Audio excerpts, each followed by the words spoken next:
So Greg, we talk about ground reaction forces. How important are they? They're everything. Ground reaction forces are when you push into the ground, guess what? The ground reacts and pushes back. Those ground reaction forces help move the club. Our goal as golfers is to, whenever we push in the ground, to maximize the forces coming back. To do that, I need to push into the shoe. The shoe needs to be able to transfer to the ground. The connection between your foot and the shoe is critical. If there's any type of slippage, or lack of traction between the two, you're going to lose forces. So if you don't have the right fit, you're not going to hit it as far as you ultimately want.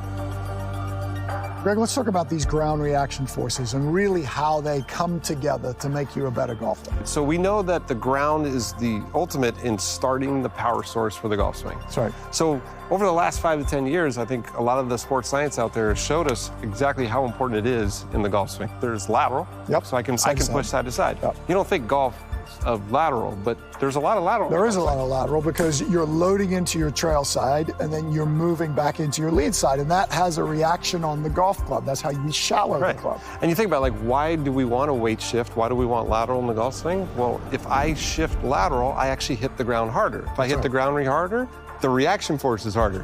One that I think a lot of people don't know it's important is vertical, is up and down, like jumping. Yes. Right now, you look at the best players in the world, I mean, their feet aren't even on the ground at impact. They're not. And I think that confuses a lot of people because when we talk about jumping, you know, where the ball's on the ground, and when you talk about maintaining your spine angle as an instructor and stay stable and stay in posture. Firm, planted front side. Exactly, but you can still push with your legs and stay in posture, and that's what we see great players do. We now know that, okay, those ground reaction forces that we just talked about, lateral, vertical, and even front to back, are all very important in the golf swing. But we know that once you create the ground reaction force, well, guess what? We need time to get that force from their feet to the golf club. That's right. So when you do this is really important. Yes. You can't be thinking impact. No. There's not enough time. Like, I need to actually create my ground reaction forces almost in transition to the top of my golf swing. Well, that's right. And the golf swing takes such a little amount of time that most of the people that we see, most amateur golfers, are way late in these forces. Right. So they're not maximizing their speed because the way they're pushing or the way they're thinking about pushing is wrong.